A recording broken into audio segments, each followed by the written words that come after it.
Good morning, everyone. This, the June 11th, 2025 regular meeting of the Nags Head Board of Commissioners is hereby called to order.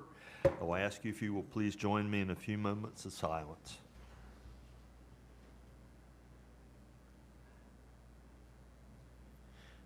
Now, if you'll stand as you're able and join me in the Pledge of Allegiance.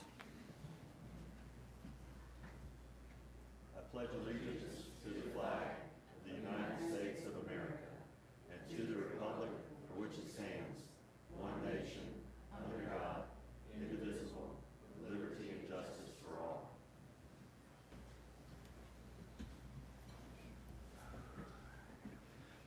Before we begin our business, I want to recognize some dignitaries who are in the room this morning. Former Mayor Bob Oakes is with us this morning. Welcome, Bob. Glad to see you again. Former Commissioner Webb Fuller is here this morning, and former Mayor Bob Mueller is with us this morning. Welcome to all of you. The next item on our agenda is the adoption of the agenda, and a motion would be in order. So moved. Second. I have a motion and a second. All in favor say aye. Aye. Aye. Opposed? Thank you. That brings us to introduction of lifeguards, and we will begin with Chad.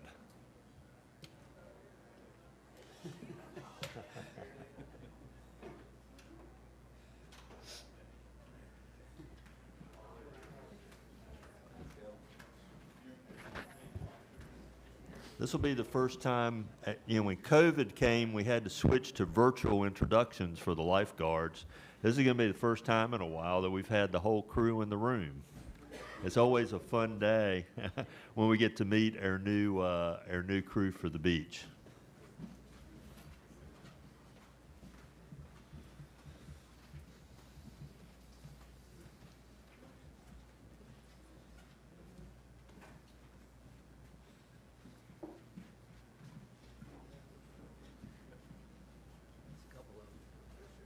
You said that one was about 50.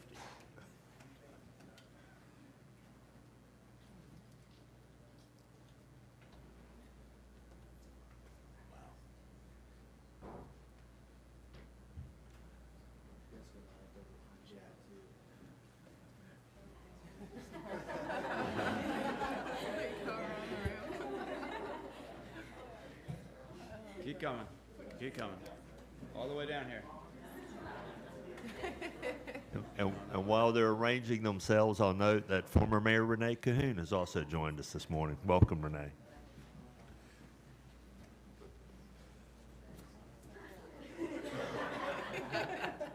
Come full circle. Go right back out the door. All right. Good morning, everybody. My name is Chad Moats, captain with Nags at Ocean Rescue, and it's my pleasure to be here this morning. It's the first time since 2019 that we've been in person at this meeting. So big year for Nags at Ocean Rescue. This is our 50th year in operation. So the organization started in 1975. And for me, this is my 25th year working for the organization. I started in 2001, so to have been here and part of this organization for half of its existence is pretty cool as well. We have a big summer. This is a big staff we have here. We ran our first training session in May and got operational on the beach Memorial Day weekend, and then we brought our second training group in last week, our June group, and they'll finish up the 19th of June, and then we'll up staff on the beach and be in full swing until mid-August when things start winding down. But we're super excited. I've got some exciting things happening with not just Ocean Rescue, but out there on the beach this summer. We've got, again, it's our 50th anniversary. We've got a documentary coming out that Roberta is going to touch on here in a minute. We're also hosting some competitions this summer. So our local series competition started last week. We did very well, and we've got our second local competition tonight at Ocean Bay and Kittle Hills, and then we'll be hosting our local event series next Wednesday down at Jeanette's.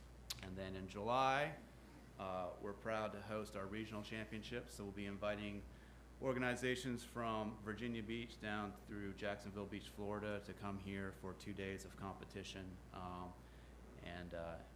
Yeah, it's a good way to celebrate our 50th year, so we're excited for that. So yeah, without further ado, I'm going to have these guys step up to the podium here and introduce themselves. Again, happy to be here and looking forward to a good summer. Hi everyone, my name is Dunya. I'm from the 51 state. Canada, Montreal, and I'm a second year lifeguard for Nags and Ocean Rescue.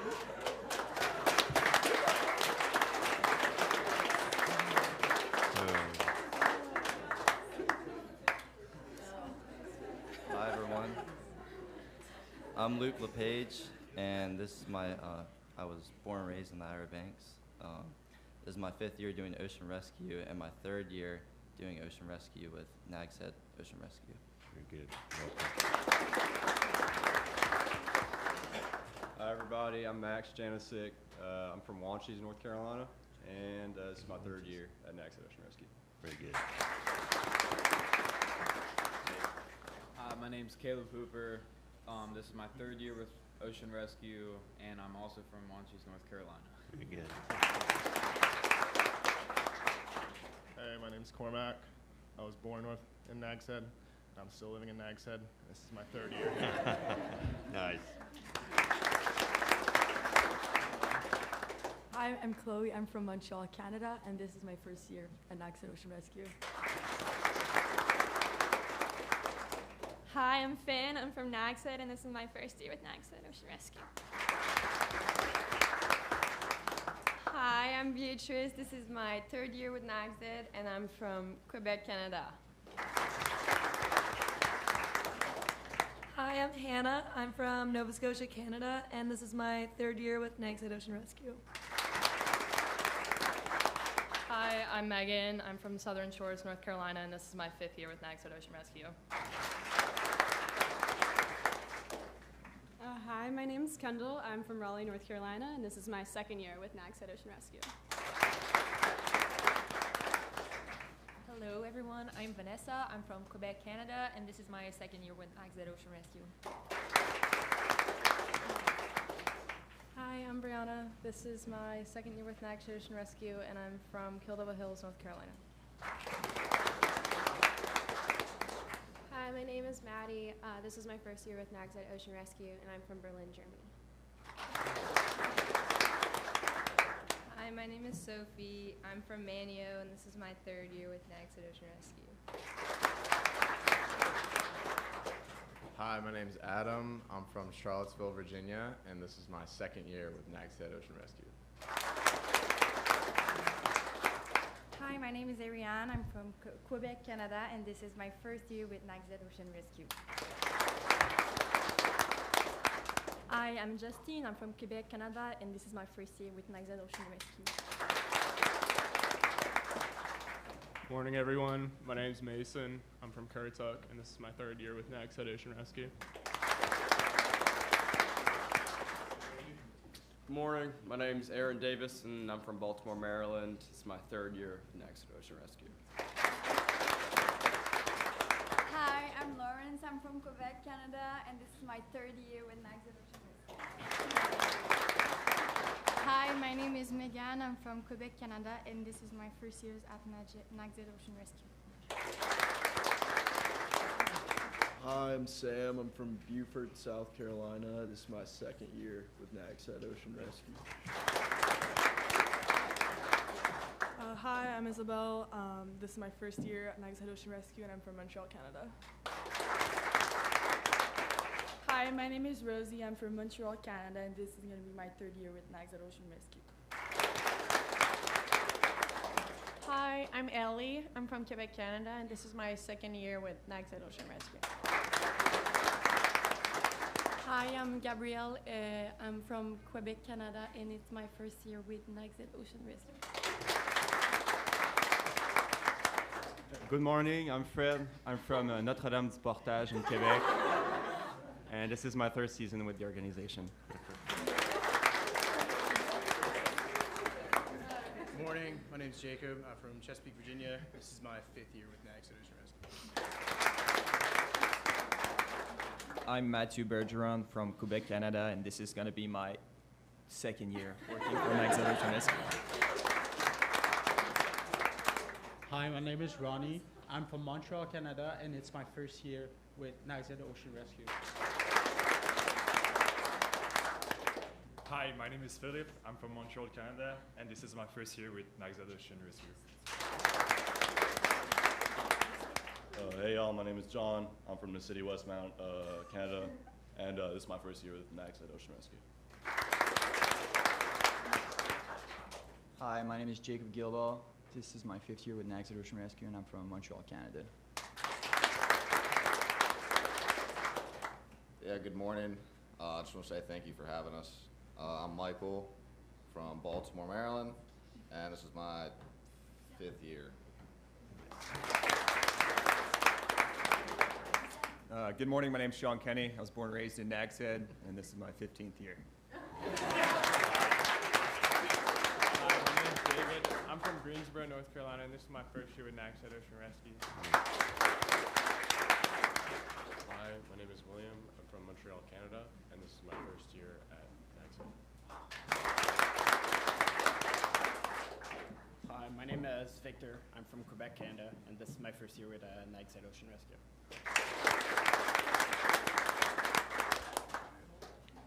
Hey, I'm Nick Gentry. I'm from Richmond, and this is my 7th year.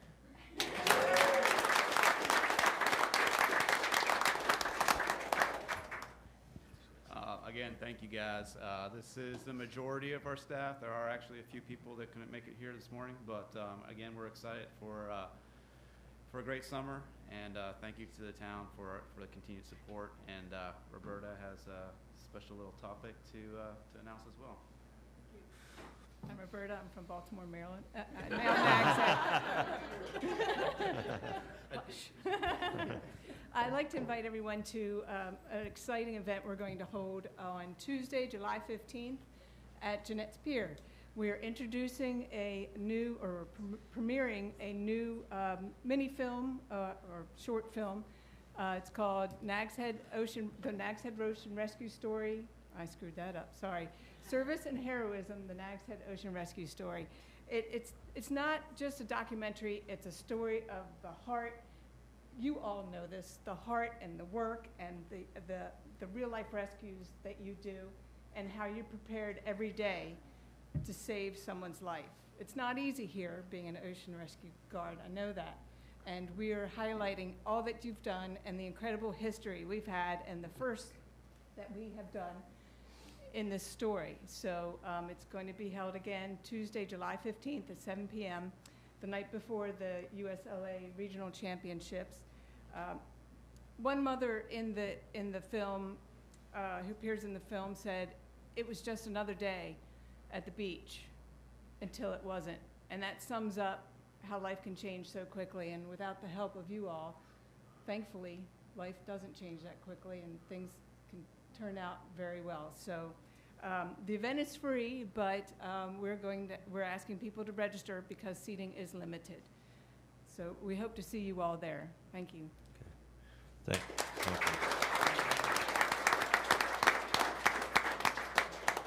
Thank you, Chad. Thank you, Roberta. Thank you to all of you. Welcome, bienvenue, welcome to quite an international crew here that we had this year, and we are very grateful. As Roberta said, we're very grateful for your service. One of the things that I want the residents to know is that we are building lifeguard housing. We hope to have that online for next year.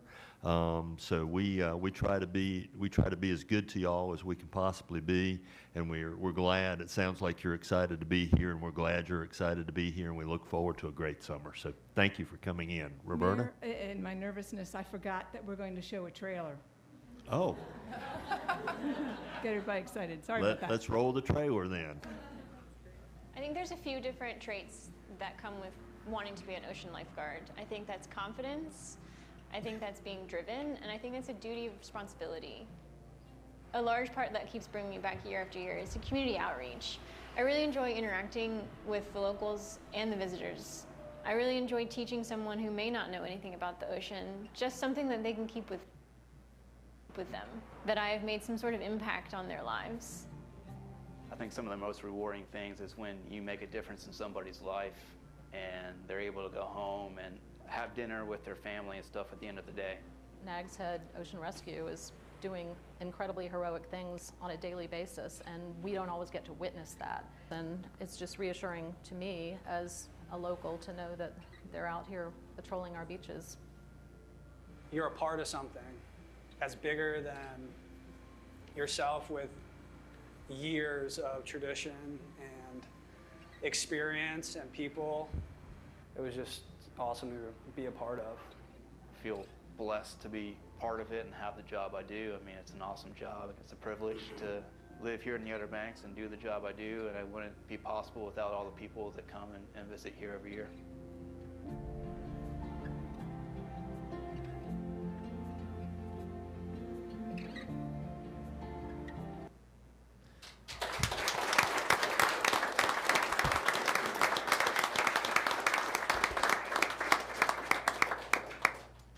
Thank you, and we'll let you guys clear the room. I know you'd rather be outside than inside. Thank you.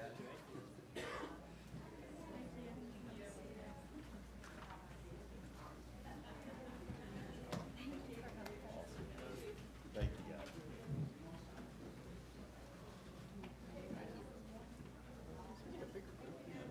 Well, usually we see a video and they don't all come in. That was really cool. Yeah. I thought it was symbolic having them circle the room too. Yeah, You know? yeah, that's true. Really But I cool. mean, when we've had them in here before, they usually not sort of vote. Yeah, and there's some missing. But yeah, that's, anyway. Powerful. It's always amazing how many are from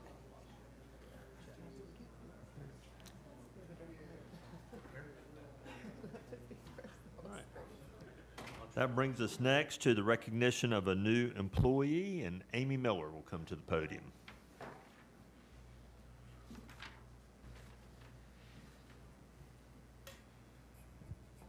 Thank you, Mayor and Commissioners. Good morning.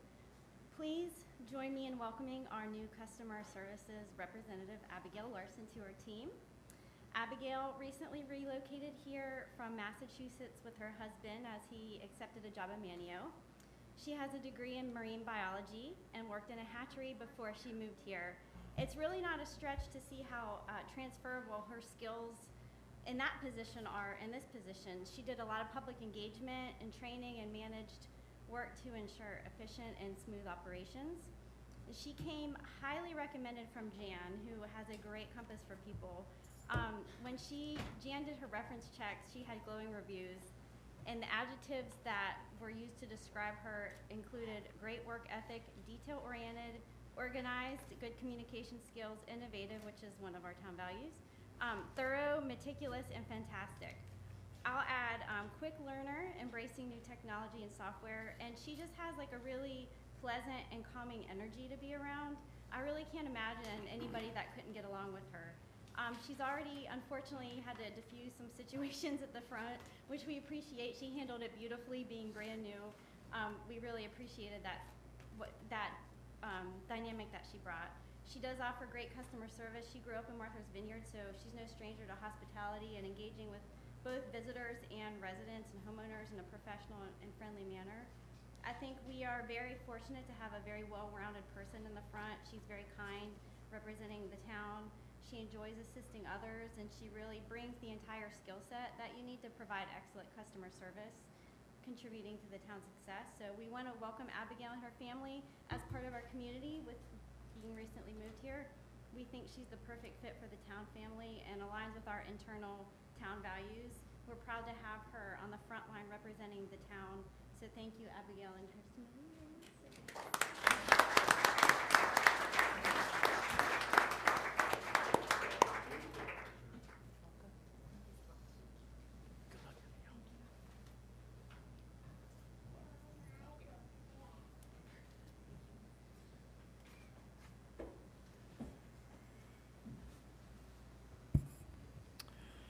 That brings us next to a recognition for 10 years of service, and Nancy Carolyn.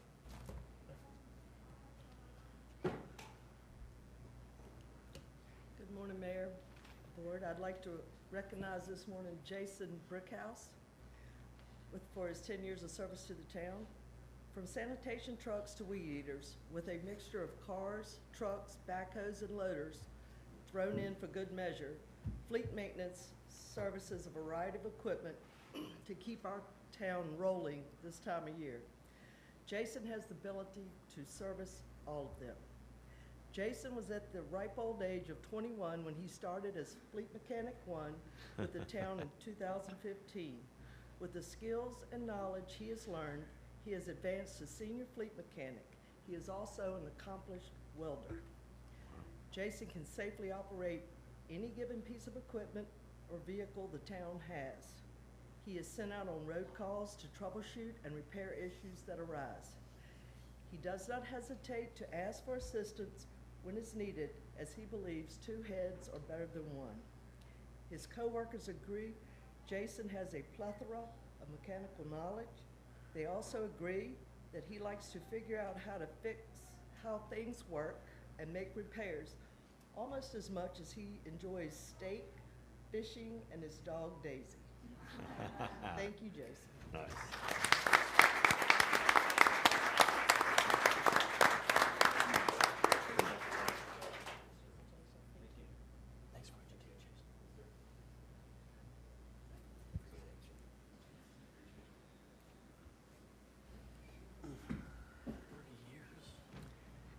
And Nancy is going to stay right there for a recognition for 30 years of service.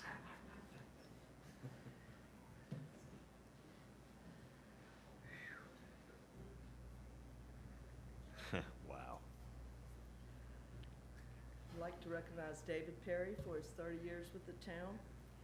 David began his career with the town in May of 1995. It was a time when, May through September, water operations processed water from the fresh pond, and the original Public Works complex on Lark, which has now been replaced, was almost new. This time is what is referred to as back in the day. In the spring of 2004, David was there to show me the ropes in fresh pond operations. Because fresh pond did not process year-round, each spring was a brand new startup. David's steady step-by-step process of calibrating instruments, calculating chemical dosages, water testing, and general equipment maintenance ensured everything had been checked and double-checked before the fresh pond was put into service for the season. In the last 21 years, David has trained 8 new water operators in treatment. He is a natural-born teacher and always willing to share what he knows with others. David is state certified as an A surface, A well, and A distribution water operator and technician.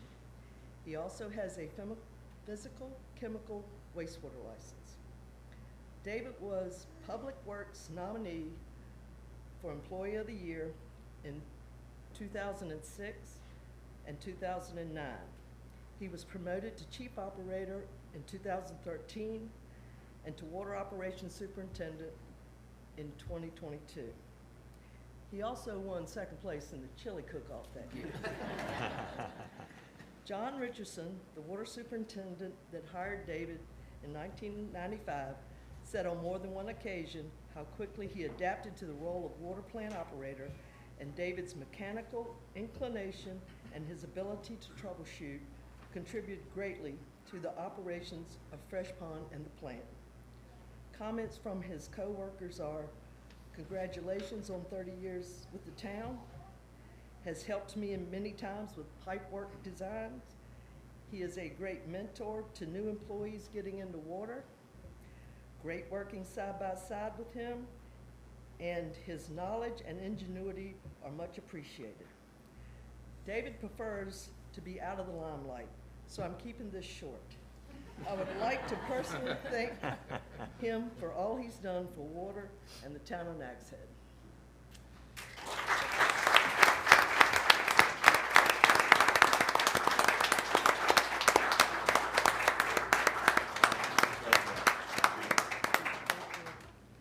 That's great. 30 years is fantastic. Appreciate you, man. I'll ask David to stay and for the board to come around.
Nags Head is so fortunate to have these employees who stay for 10, 20, 30 years, which is really amazing, which is a tribute to their love for the work they do. But we also hope that Nags Head is a good place to work for those folks as well.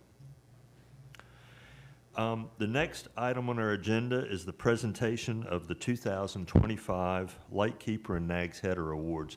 I will tell you that this is one of the board's favorite days of the entire year because we get to see some folks we haven't seen in a long time, and we get to recognize some very special people who've made massive contributions to the town of Nags Head.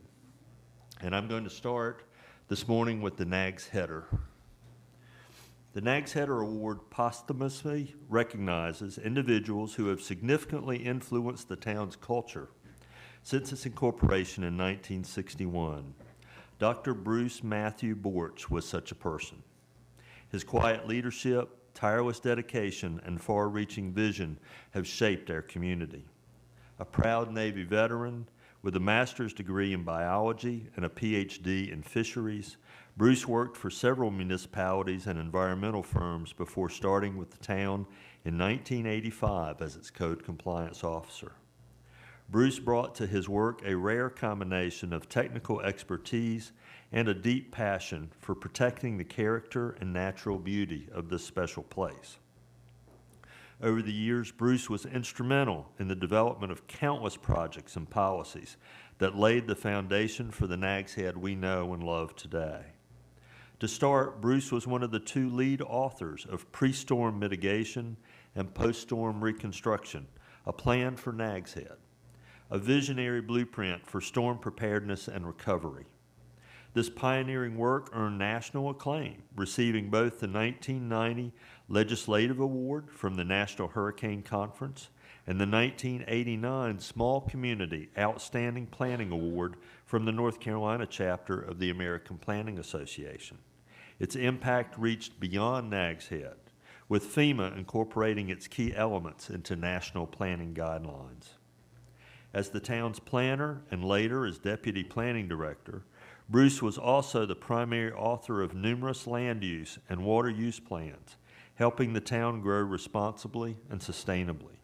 He developed Nags Head's water allocation ordinance, which protected our community from a building moratorium between 1989 and 1992. Perhaps most visibly, he helped shape the village at Nags Head, converting its master plan into a village zoning ordinance that we still use today.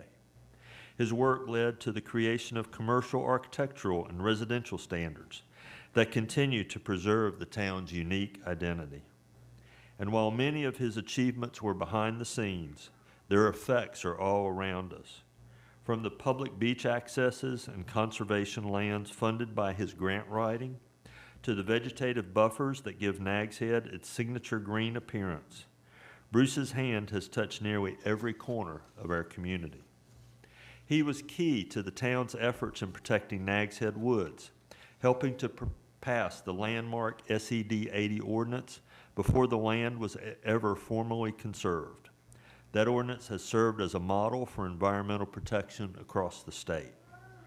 Bruce was also instrumental in developing the town's initial impact fee program, which helped ensure that the cost of new public infrastructure and services that were needed as a result of new development were covered.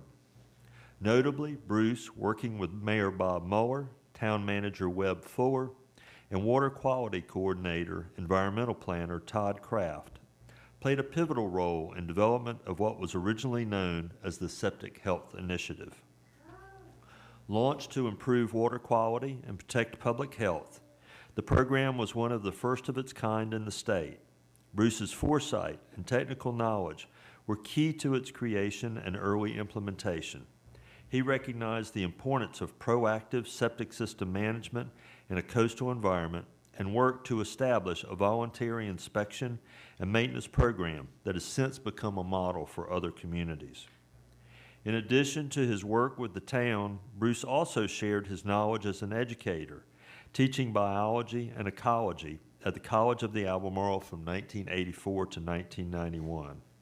His passion for the natural world and commitment to public service extended to the classroom, where he inspired future generations to value science, sustainability, and stewardship. Beyond the policies, initiatives, programs, and plans, Bruce brought something deeper: judgment, fairness, and unwavering integrity. Whether he was navigating complex enforcement issues or shaping long-range plans and ordinances for Nags Head's future, he did so with a calm, steady hand and a steadfast commitment to doing what was right for the community. His ability to balance technical expertise with a strong moral compass earned him trust and respect of all those who worked with him. Bruce retired as our planning director in 2009 and swapped the beach for the mountains of western North Carolina. Eventually, he and his wife Cindy returned to the Outer Banks in 2022. Sadly, Bruce passed away in February of this year at the age of 79. Today, we honor not only a remarkable career, but a remarkable life. Though Bruce is no longer with us, his vision, his service, and his lasting impact continue to shape the town of Nags Head in profound ways. It is with deep gratitude and respect that we present Dr. Bruce Bortz with the Nags Header Award. His legacy lives on in the land he helped protect, the policies he helped craft, and the community he helped build. Thank you. I will ask Cindy and her family to please come up and the board to come around. We have a small presentation.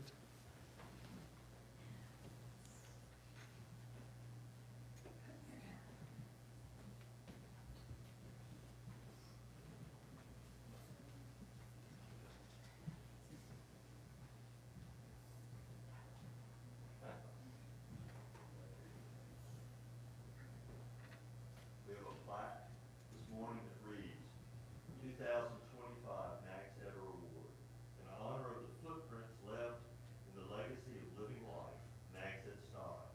The town of Nags Head hereby recognizes Bruce M. Bortz with the Nags Header Award for the contributions which helped shape the image and direction of the town of Nags Head.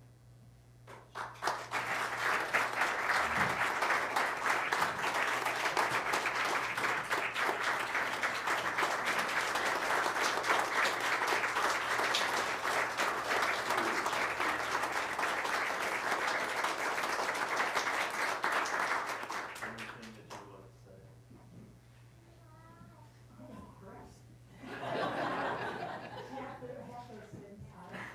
We never knew. He was so quiet about what he did. And he loved Nags Head, and he loved working here. He even came back for a little bit, didn't he?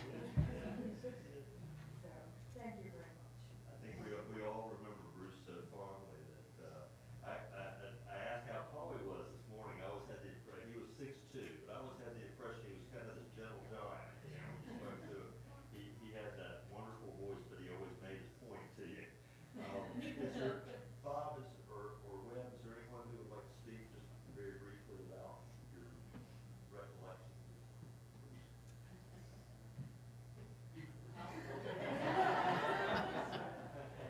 You know, they caught you off guard, but I That's know okay. you can do it. There are a number of us here who worked with Bruce, but Bruce was in the middle of everything that made Nags Head Nags Head. I mean, it's difficult for me to grasp just how influential he was. You mentioned the development of impact fees. We spent 3 years working through a process of the Hayden-Tischler plan, and then impact fees, and then our first capital improvements plan. SED 80 came out of the blue, again, from Bruce Bortz. There is virtually no aspect of development in Nags Head that Bruce Bortz did not have a major hand in, be it house size ordinances, be it, as you mentioned, the now Todd D. Kraft Septic Health Initiative. I'll tell you a story. Why not? We were working as Bruce, myself, Dave Oaksmith, Webb, and a couple other members of the Septic Health Initiative Task Force. We're working on the plan. We were in touch with some folks from NC State, Bob Rubin and another professor from NC State, and they were holding a they're holding a seminar in Roper on local government management of wastewater systems. And Bruce and I signed up, and we drove out, and we found the professor sitting on the curb at the Vernon E. James Center, and we said, "Are we waiting for anybody else?" They said, "No, you're it." And they put us went into one of the classrooms, and we sat there, and Bruce defended, the professors did not believe that a staff person and an elected official from a coastal community were actually interested in protecting on-site wastewater. They were sure that we were there to find some way to replace on-site wastewater with a centralized system that allowed growth. And it took us about an hour with Bruce leading the way to convince them that, in fact, we were very serious about it. And after about the first hour, they started to realize, hey, maybe we were serious about it, and they turned around. And Bob Rubin remains involved with the program today. Bob Rubin helped us apply for an EPA grant that we didn't get, but was very instrumental in that meeting. Was the meeting that turned the corner and brought the Septic Health Initiative forward. I know that if Bill Collins were here, Bill who hired Bruce, he would tell you what a treasure. Bill Collins was the town's first planning director who hired Bruce, and he would tell you what a treasure Bruce was to work with. And the post-storm mitigation, pre-storm mitigation, post-storm recovery project was something that Bruce and folks at Chapel Hill did that, as you mentioned, won all kinds of awards. And again, Bruce was the lead author. So, Bob, Webb, Renee, there are certainly folks here who. And I will be brief because, Ben, I think you did a wonderful job of describing Bruce. And I don't know who wrote that or who put it all together, but they did a great job. Just to add on to what Bob said, maybe it did win a lot of awards, but I don't know if y'all remember, but we had a little mascot, which was Mr. Hankey, for those that remember.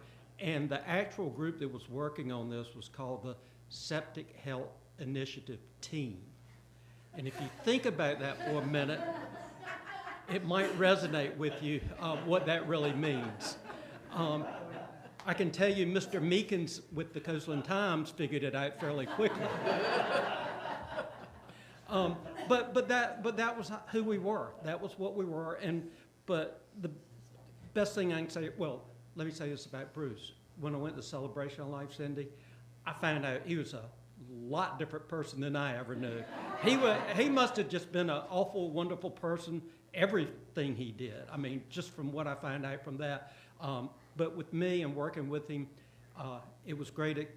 One experience I had was with not the SED, but the SPD 20 ordinance, which when I wanted to cut down a tree because it was over my house, I went to Bruce and said, Bruce, I want to get this tree cut down.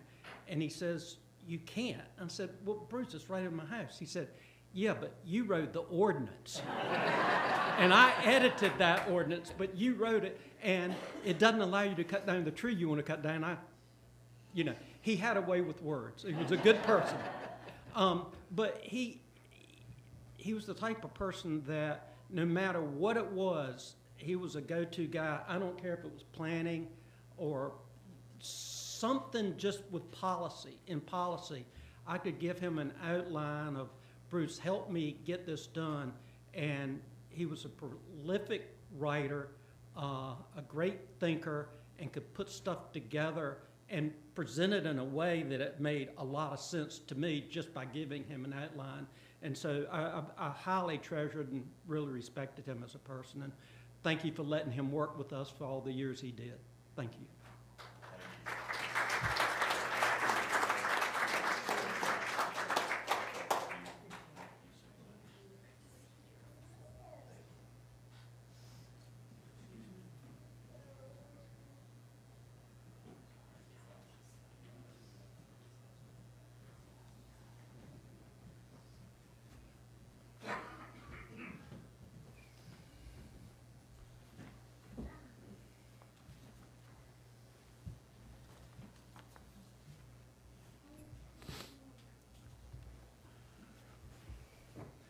Our second award this morning is for the Nags Head Lightkeeper.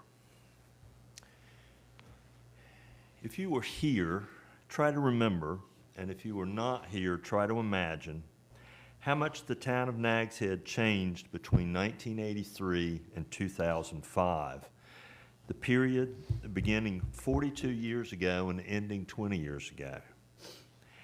Ask yourself, how did the town get so much right and avoid so many wrong turns during that time? Nags Head has medium-sized houses along the ocean front, defying the trend we see in other North Carolina beach communities. The scale and density of development in Nags Head are the proverbial just right. We have Nags Head Woods, thanks in great part to land purchases by the town, some in partnership with the Nature Conservancy. Nags Head recognizes ecological value and puts resources toward conservation. We have an enviable, remarkable collection of beach accesses on the ocean front and the Sound. Neighbors from other beach towns come to the beach in Nags Head. We had the first and most extensive multi-use path along the beach road, and it took our neighbors decades to catch up. The Outer Banks Hospital and the Outer Banks YMCA are both in Nags Head, and not by accident. We enjoy the services and amenities of the only PUD in any Outer Banks municipality. We were the first to undertake beach nourishment and built the model for beach nourishment financing. And we have what is still, unfortunately, the only septic health initiative. The Nags Head Lightkeeper Award distinguishes an individual who shows significant personal and professional leadership in our community. I hope you're beginning to get a sense that during the time I'm describing, Nags Head was enjoying a truly extraordinary level of professional leadership. Nags Head developed its leadership in project and program financing during this time, including Nags Head Leasing Corporation, our capital improvement program, and as I noted a moment ago, shared town and county beach nourishment financing. We have continued this leadership trend by becoming the first bond-rated town on the Outer Banks. Local occupancy taxes were advocated for and adopted.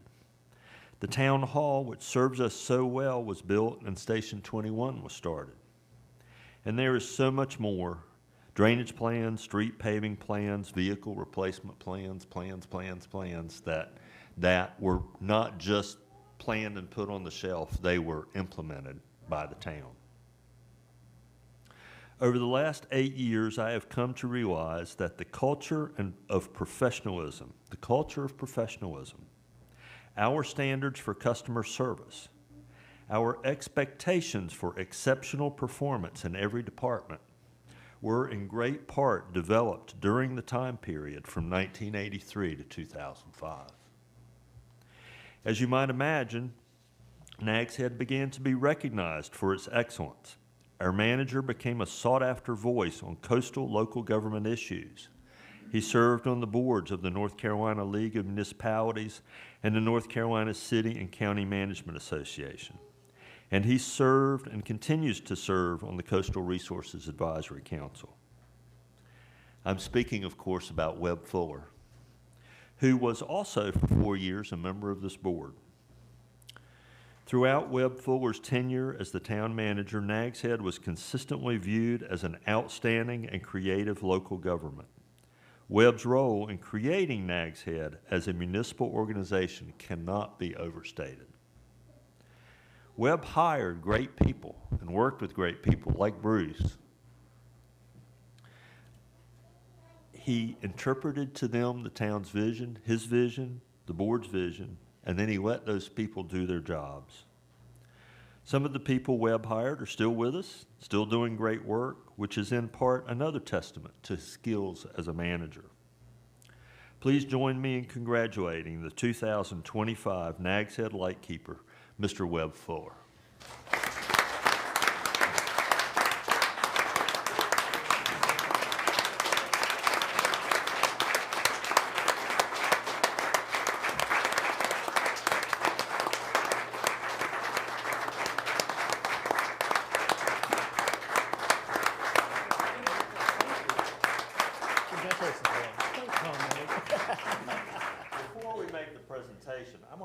Webb to take a seat on the front row, if you may. And I know there are a couple of people who want to speak this morning about Webb's tenure here, and you'll get a rebuttal.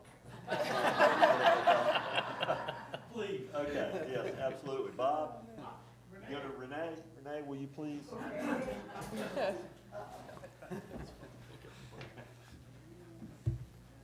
Good morning, Mayor and Commissioners, the audience and the family. Morning, Webb. Good morning. I noticed you're sitting way far away. Back in 1991, I was pretty dumb. Didn't know a thing about town government, except I wanted to make some changes. But then I came to realize that the town was really pretty well run, had a good philosophy, and had a good vision of where we wanted it to go. And that's the one thing that stayed constant throughout. Through board changes has been, the board has kept the vision of Nags Head and how we want it to look. And there's one person that's charged with carrying out that vision, and that's the town manager. And Webb did a very good job of that.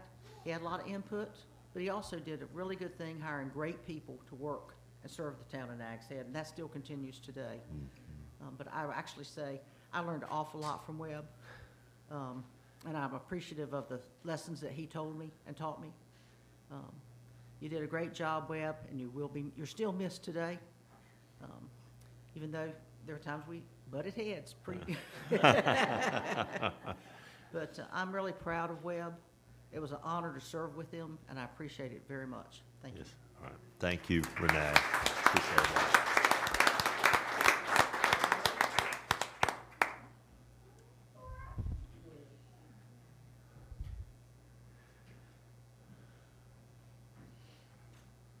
Good morning, Mayor, Commissioners. Good morning. Folks, former resident of Nags Head. I had the pleasure of working with Webb in any number of situations, and it's just hard to, we didn't always agree. He's come around since he's retired. But his vision and purpose, Webb was respected across especially in the state capitol, and did so many things that really helped Nags Head rise above the rest. And he had a good close line. When I was elected, we walked into Senator Basnight's office, and you're in the back room where they're moving big money around. This was when they were doing Jeanette's Pier, and it was just amazing the access that he had and the influence that Webb had, and it benefited the town tremendously.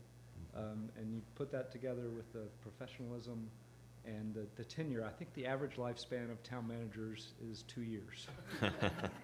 And for a long time, that was the best way to get elected in Nags Head was to campaign on getting rid of the town manager. But they came around. But it's a pleasure to watch, to see Webb be recognized for many, many years of service, both in the town manager role, but also as a commissioner. Yep. And he's had that vision for Nags Head and really carried it through and made it happen.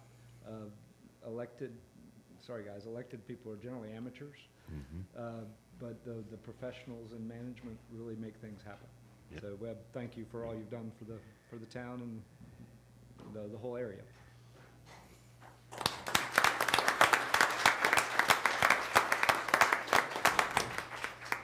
Yeah, I read that the best way to get elected was to promise to fire Webb. The best way to get re-elected was to promise to keep him. That's exactly right. That was a standard for 20 years. Webb's time and my time pretty much paralleled. He started a little before I did. And you've already heard all the great stuff that he did. If you look around Nags Head, you're looking at Webb Fuller's vision. And I'll just say on behalf of the entire town, residents, non-resident property owners, visitors, town staff, thank you for your leadership and your vision for the town. It's difficult for me to imagine what the town would be now were it not for the role that you played over so many years. So thank you. Great.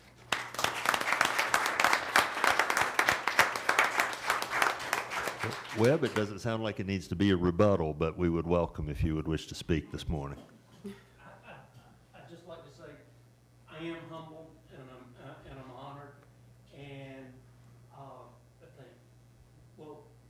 have to correct one thing you said. When you introduced me at the beginning as a commissioner, I don't think I was ever a commissioner. I don't think I ever left the town manager role.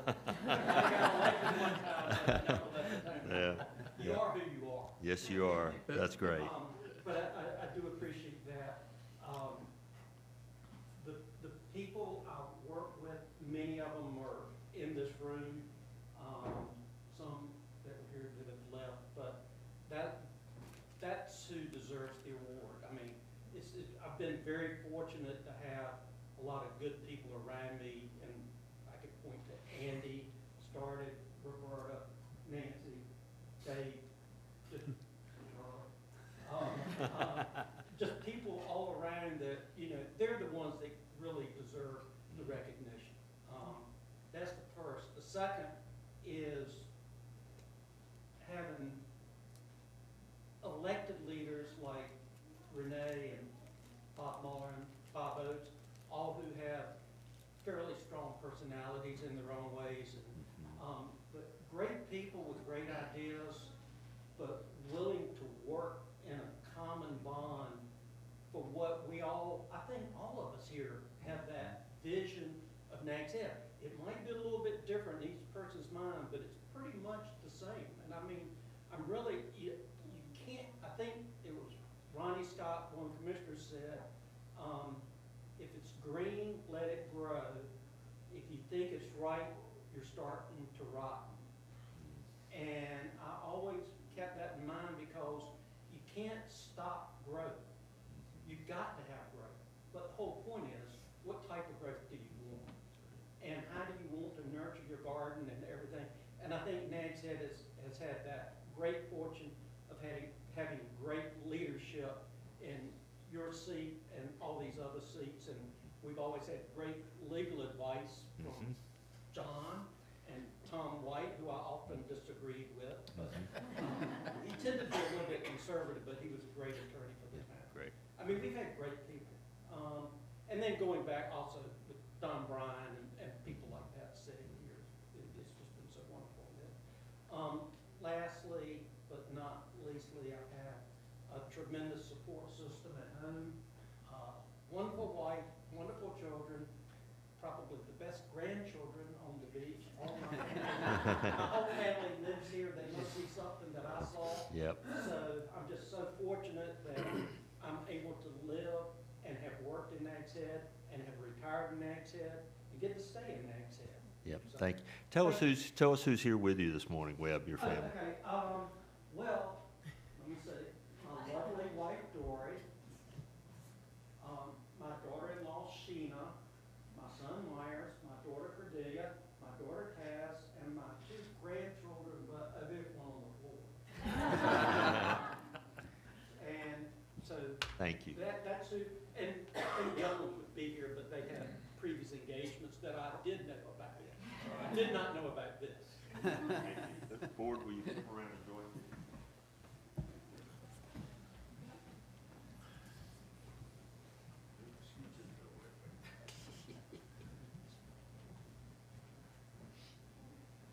This is their traditional gift to the Lightkeeper. This lantern, which Webb I will pass to you, and a keychain, which can be your regular reminder. So keep that in your pocket. So this is like the French Open. This goes back. It doesn't go over. Oh man! It's like the Oscar. You get to keep.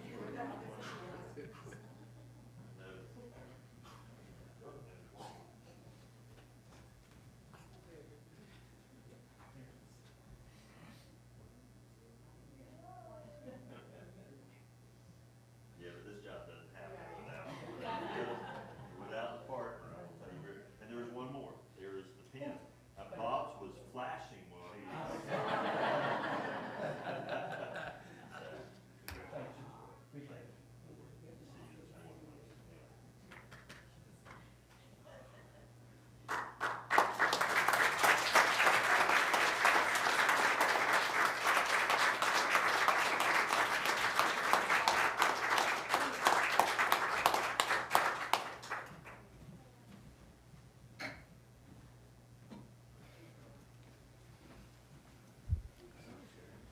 we are going to have public comment and then a brief recess. And so I will turn it over to Mr. Leidy.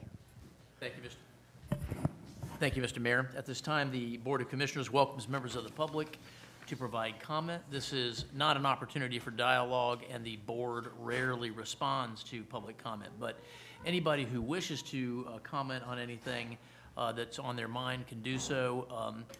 You need to approach the podium, start by telling us your name and where you live, and then address your remarks to the commissioners. I will let you know when your time is about up. And also, if you are here to comment on one of the public hearings, you can reserve your comments until the actual public hearing is held. But for everyone else, we will now start the public comment. So, Mr. Muller? I did not realize I was going to have to get up 2 times before I got here. My name is Bob Muller. I live at 124 West Old Cove Road. I'm here to thank the town for its participation in a remarkable weekend celebration of the 50th anniversary of the founding of Jockey's Ridge State Park. I want to thank the board for their support and for coming out and being part of that event Friday night that saw somewhere between 7,500 and 8,500 people in the park to witness a concert by the Connells, introduced by Governor Stein, and the first drone show on the Outer Banks. But you guys aren't what made that happen. Not at all. I want to salute the Nags Police Department for their remarkable role in making Friday smooth and safe for everyone who was in the park. Their presence was seen but not felt. It was, they were in fact felt but not seen. They were there moving traffic. They were there keeping us safe. And they were instrumental in making the event work as well as it did. And we want to thank them for their help, Chief. We could not have done it without them. And we thank the town for being part of it, such a great part of it. Thank you. Yeah, it was.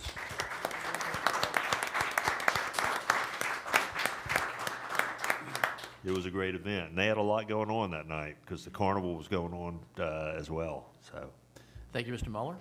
Does anybody else wish to address the board with public comment? If not, at this time we will conclude the public comment session. All right, the board will be in recess for about 10 minutes.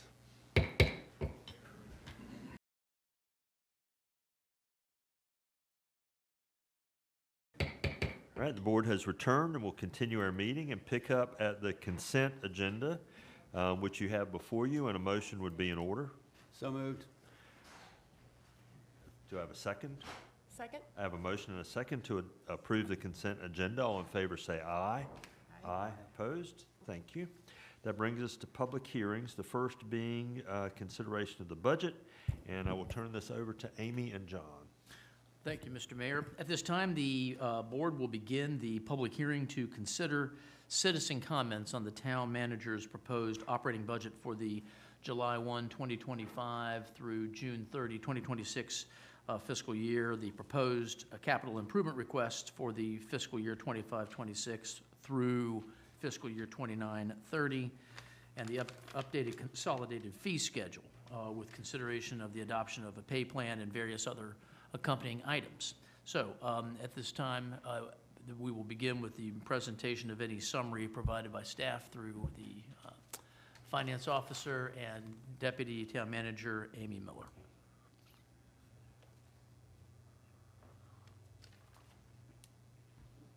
Good morning. Andy, if you have anything to interject, then please feel free to add. The only thing I'll say is I just want to thank everybody for all the hard work and staff. And it's been a difficult process this year, probably a little bit more difficult than prior years, just given the circumstances. But everybody has such a great working relationship, a lot of communication. It's been very positive. And so amongst the board and staff, just a lot of appreciation.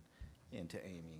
Yeah, I find too, I appreciate a lot of the work that kind of went in ahead of the budget with all the workshops we had, because really kind of the end game is that when we come to this point, we're aligned on, and we don't have a lot of changes to the manager's budget. And it really did take a lot of work and workshops and time, so we appreciate that. So we did have some changes from the manager's recommended budget to what we hope might be the adopted budget. and that was a result of the last workshop we had when we found out the other towns had significantly made recommendations to increase their revenue neutral tax rates well beyond what we had recommended, and that resulted, we do a 2-year budget, and part of the benefit of that is seeing what's going to happen with the impacts of decisions we make in this fiscal year. How does that impact what happens in the future years? So what had happened as a result of that is we would have lost a significant amount of shared revenue in occupancy, sales, and land transfer, because that is calculated, or it's distributed based on your levy for the previous year. So whatever our tax levy is for 26, that would impact our 27 shared revenues. And we had, what we calculated, once we found out everybody else's tax rate, a significant loss. So we worked with the board, and one of the consensus that we came to was really nothing else in the budget changed, but we did increase the tax rate from what the manager recommended. His recommendation was 22 cents, and what is in the changed budget, I guess, is 23.2 cents. And with the increase in revenue, what we did was we allocated a ½ cent to the beach nourishment portion of our townwide tax rate. That was recommended at 1.5 cents, and we moved that up to 2 cents, which is about $250,000. And the additional 0.7 cents goes to the ad valorem tax rate, and that is an additional $350,000 or so dollars. What we did was we reduced the fund balance appropriation to balance the budget, which basically we pledge our savings, what we have saved to balance the budget, which that was $400,000, and that was reduced by about $350,000, which again was the amount of the 0.7 cents we added to the ad valorem.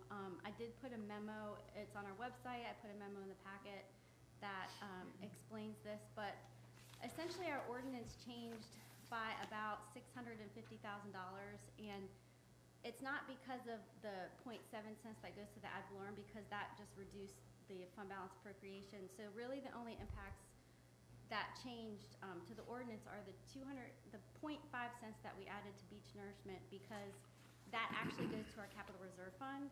So we have to budget that as an expenditure to move that money over to the capital reserve fund, because that will help as we are planning for our next project that we are planning on getting bids for this fall. That will help defray any future tax increases that we might have to propose for that. And then I did put, which we didn't discuss with the board, so I apologize for that at the workshop. After this was posted after our workshop, sales tax now, the sales tax, we actually have to pay sales tax, but then we get it back. So we actually have to budget for paying for it, and then we have to budget for getting it back. So after consulting with our auditors and looking at the School of Government recommendations, I budgeted $400,000. That really has no impact on the budget. It's just an in and out. So that's where that other $400,000 comes from. So I apologize again for not knowing that ahead of our budget workshop, but those were the only changes that we had made from the manager's recommended budget to this ordinance that we have today. So hopefully no surprises, and happy to answer any questions. Anyone questions for Amy? Questions? Just thank you, Amy. This looks great. All right. Thank you, Ms. Miller. Thank you. Thank you. Does any member of the public wish to comment on the proposed budget? This is your opportunity. Does the board wish to receive any other information regarding the proposed budget during this hearing? If not, at this time we will conclude the public hearing on the manager's proposed budget and accompanying items.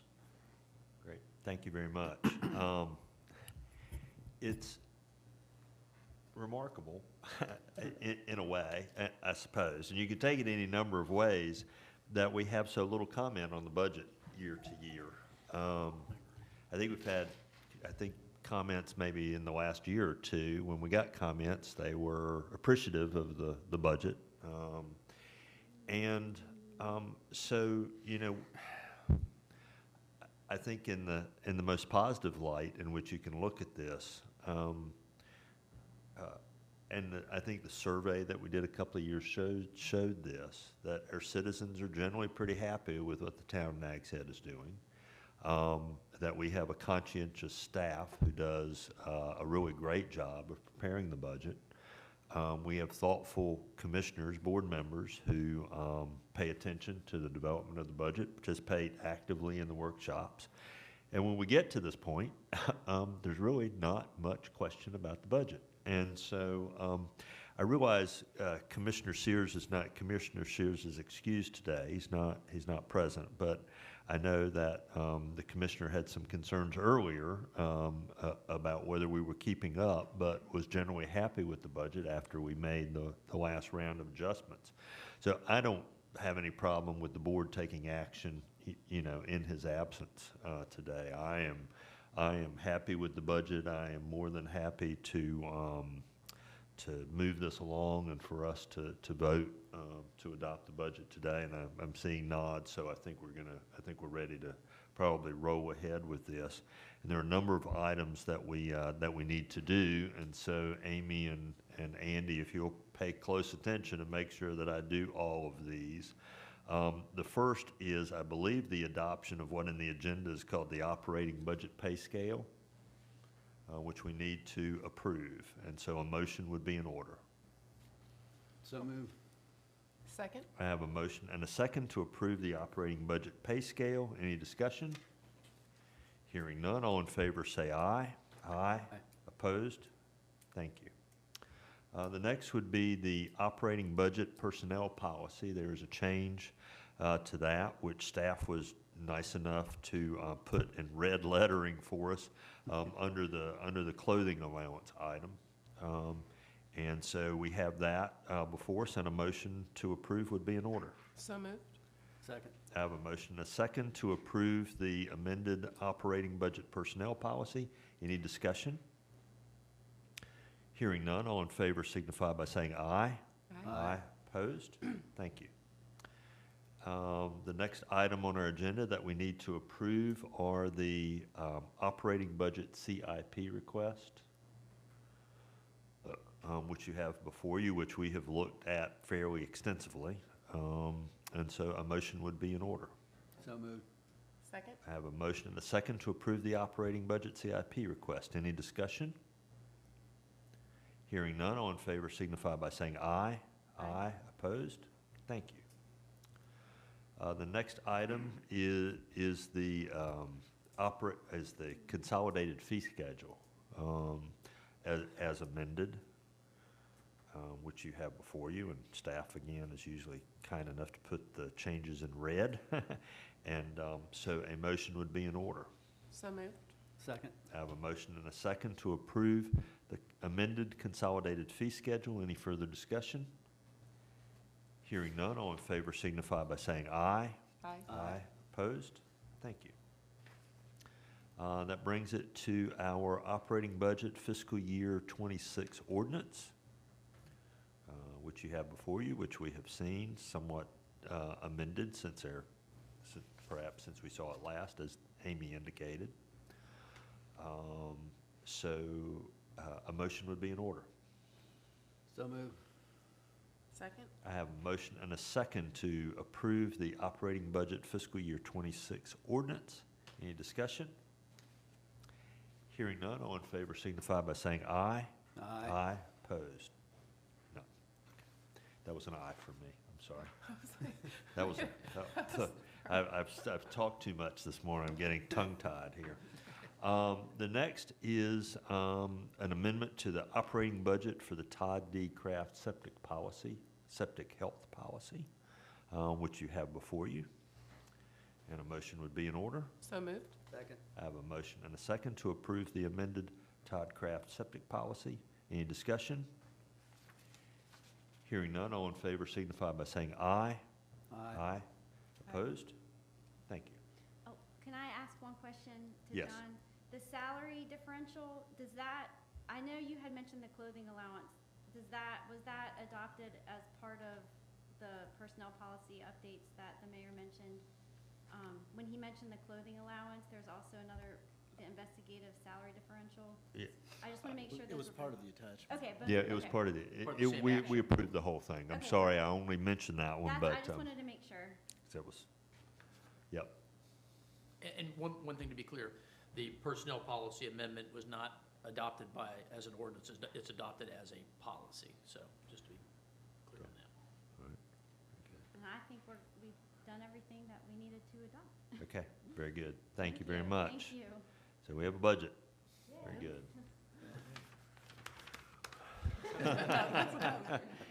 Yeah, that's kind of a underwhelming response to the, I mean, it's kind of an underwhelming end to a tremendous amount of work and you know, a key thing for a community. And I don't mean to treat it, I'm not trying to treat it lightly. And I really do appreciate all of the work that everyone put into this. Thank you. That brings us to a public hearing for a zoning map amendment for a portion of the municipal complex. Kelly? So at this time, Mr. Mayor, we will begin the public hearing to consider a zoning map amendment for a portion of the Nags Municipal Complex, the property located at 5401 South Croatan Highway, from R3 high-density residential to SPDC Village Institutional. And we'll begin with the presentation of the staff's analysis by the Planning and Development Director, Kelly Wyatt. Thank you so much. Good morning, Mayor and Commissioners. I've got a couple of items this morning, and they're all really interrelated. I think they're all pretty straightforward, so I won't take too much time in going through them. But as the attorney mentioned, I'm here this morning to ask for your consideration of a rezoning for the property that we're at today on the Town Hall property. When we did the Town Hall campus master plan, we identified some things that we wanted to do in the future, and as part of that,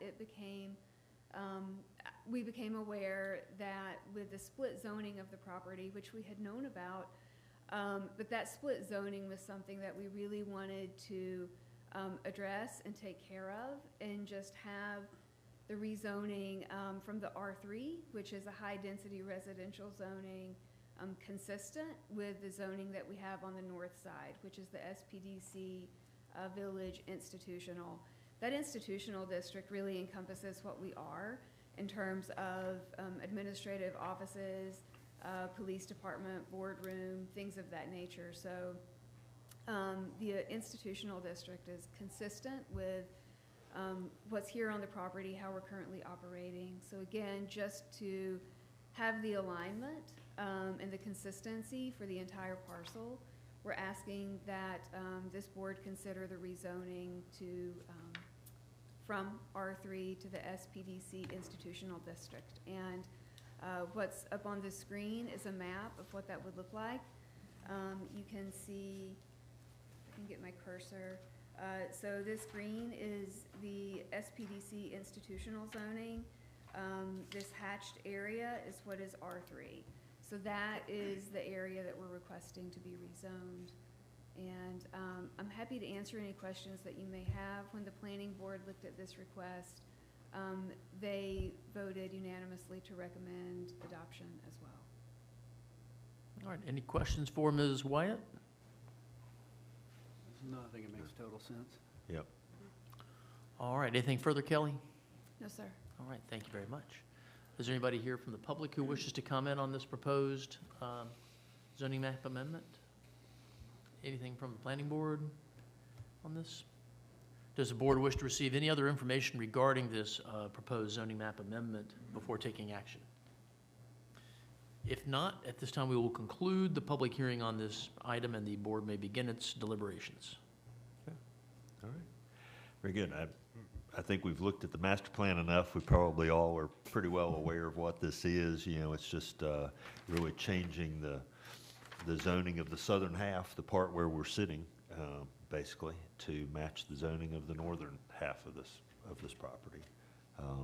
And yeah, it didn't have to be dealt with till it had to be dealt with, but it completely makes sense, and it's very logical. So I think we will then say a motion would be in order. I'll make a motion to approve as presented.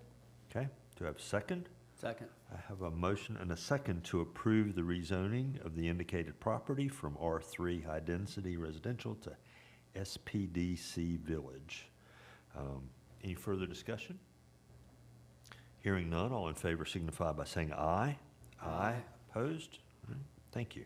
Thank you, Kelly. I think you're going to stay right there because now we need to amend the ordinance. Correct, yeah, so these things just go hand in hand. Now that I'm sorry, have. Ms. Kelly, let me just make sure we've opened a public hearing to consider Yes, I'm sorry. the zoning text amendment to the Unified Development Ordinance, Section 9.36, regarding the table of uses and activities for the SPDC district to modify the list of accessory uses in conjunction with the municipal building use within the village institutional zoning classification. And again, we'll begin with the presentation of the staff's analysis by Ms. Wyatt. Thank you, John. Yes, sir. Thank you. Sorry I jumped the gun there. But again, these two items really go hand in hand. This is just to follow up with the text amendment portion to make sure that the uses that are now part of this area that we talked about, that is now going to be part of the SPDC Village Institutional, that we just have the text amendment that expressly lists that. So what you have before you is section 9.36. This is the table of activities and uses for the village at Nags Head. As mentioned, we have municipal building, including fire station, police station, admin offices. Not too long ago, we added county EMS station. So today, what we want to do is just make sure that we are including all of the accessory uses that are currently on the site to make sure those are expressly allowed. So we're adding language to that section of the code that reads municipal complexes may include accessory uses such as meeting rooms, employee fitness facilities, and telecommunications facilities. So I want to just state the way it's written, these accessory uses are expressly accessory to municipal buildings only. This does not mean that any of these uses, meeting rooms, fitness facilities, or telecommunications towers would be allowed within the institutional district generally, just as an accessory to municipal. Yep. That's all I have. And again, the planning board also recommended approval of the text amendment as proposed. All right, does the board have any questions for Ms. Wyatt? All right, thank you, ma'am. Does any member of the public wish to comment on this proposed zoning text amendment? Or anything from the planning board? Does the board wish to receive any other information before taking action on this proposed amendment? If not, at this time we will conclude the public hearing and the board may begin its deliberations. Okay. I love a tidy ordinance. This is nice and tidy. This is nice and tidy. So I'll make the motion to approve this text amendment. Do I have a second? I have a motion and a second. Any further discussion? Hearing none, all in favor signify by saying aye. Aye. Opposed? Great. Thank you, Kelly and Planning Board. Y'all, thank y'all for cleaning this all up and making this work. And so Kelly's going to stay there now for recommendations from, reports and recommendations from the Planning and Development Director. There's not a whole lot on this. If y'all have had a chance to look at it and you have any questions, I'm happy to answer those. Just to quickly highlight the planning board, we looked at the employee wellness facility at their last meeting. I'm going to be presenting that to you here shortly. We also discussed a vacancy for the Septic Health Advisory Committee, which you will also be hearing shortly. We did have some discussion on the town strategic plan item related to the commercial outdoor recreation overlay district. I included some language here about where we're at. There does seem to be some consensus in talking about the overlay district to explore ways to support the existing businesses within the overlay by allowing some flexibility and expansion of uses in that area, supporting the current mixed use mix of uses by removing possibly less desirable C2 uses from the recreation overlay district, which we know we can't currently do that because of some legislation, but it's still a conversation that we're having.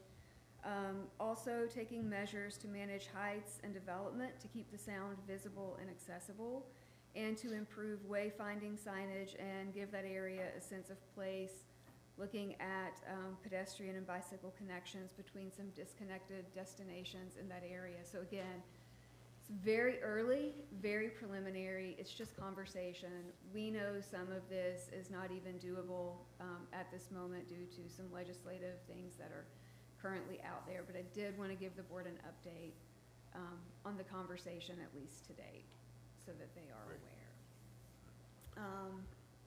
Beyond that, everything's just moving forward. The Septic Health Advisory Committee did meet on May 27th and kind of finalized that scope that we were discussing for the DWI loan, continuing down the path of how we're going to classify high-risk properties. And I included that in your staff report, but it's essentially all the properties that are adjacent to a water body, including marsh down in South Nags Head. If that property has had a repair or replacement in the past 5 years, it's excluded. If the property does not have a conventional septic system, it's excluded. If they've participated in the septic health program, which we heard a lot about this morning, which was really wonderful, then that property would be excluded. And then kind of the kicker is going to be really focusing on those properties that have an elevation of 3 feet or less. The thought was those properties with that lower elevation, their septic systems may have more conflict with groundwater, so really taking a proactive approach at targeting those communities or those properties first for the first year that we have an opportunity to offer this loan. And then depending on the response from that, we may open it up. But that was what we were anticipating in terms of prioritizing how we roll out the DWI loan. Happy to answer any questions that you may have on that. And that's really it. Sand relocation has ended, but we're obviously still taking dune grant management applications, and we put a news flash out, and I think the Outer Banks Voice picked it up, which was great. We've had a lot of calls and inquiries on that since then, so I think more people are participating just from that. All right, very good. It's wonderful. That's Great. all I have. Thank you. I will say for the public's benefit, since we don't have any questions, I'll say for the public's benefit, Ms. Wyatt made reference a couple of times to the downzoning restriction, the inability to do what might be more restrictive or to downzone that was incorporated in last year's state budget. You may remember that towns were responded to that and tried to get our authority back. Senator Hannig, among others, filed bills in this session in an attempt to restore that authority to us. And as we learned yesterday, there's no movement on that.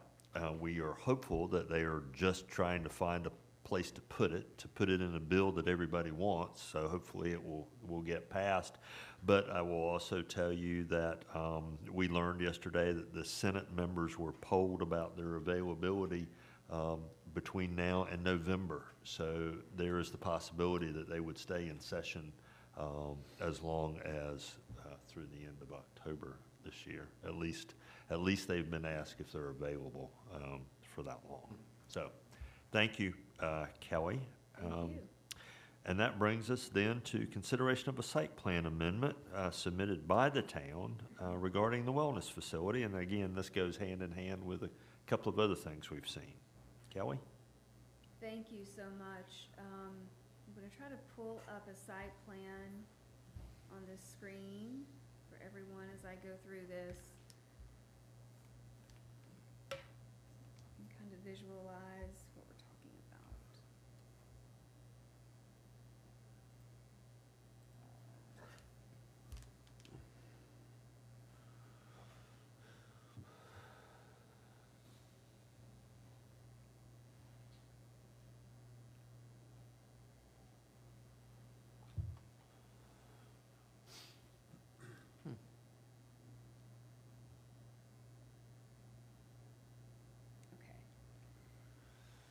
think that's the best version for everyone. So as you stated, this is consideration of a site plan for construction of a wellness facility here at the town hall property. This would be a 2-story, 3,200 square foot employee wellness center, and it would have 2 workforce housing units on the upper level. And the site plan would include all the associated site improvements that go along with that. The zoning classification is now SPDC institutional. We have taken care of that. We've addressed the text amendment that was necessary as well. So it's appropriate to be looking at the site plan now. Flood hazard, this property is in an X-flood zone, but it is required to meet our local elevation standard of 9 feet. And as you can see, this is proposed to be elevated to 10 feet mean sea level, so it's compliant in that regard. The request is also compliant with the land use classification of institutional and community services. As far as the other zoning regulations go, as I said, we did take care of the text amendment, so this is now listed as an allowable use. For lot coverage, we're allowed to have up to 70% lot coverage. And prior to, I wanted to note that, because this is interesting, prior to doing this site work for the wellness facility, this property was at 44.12% lot coverage.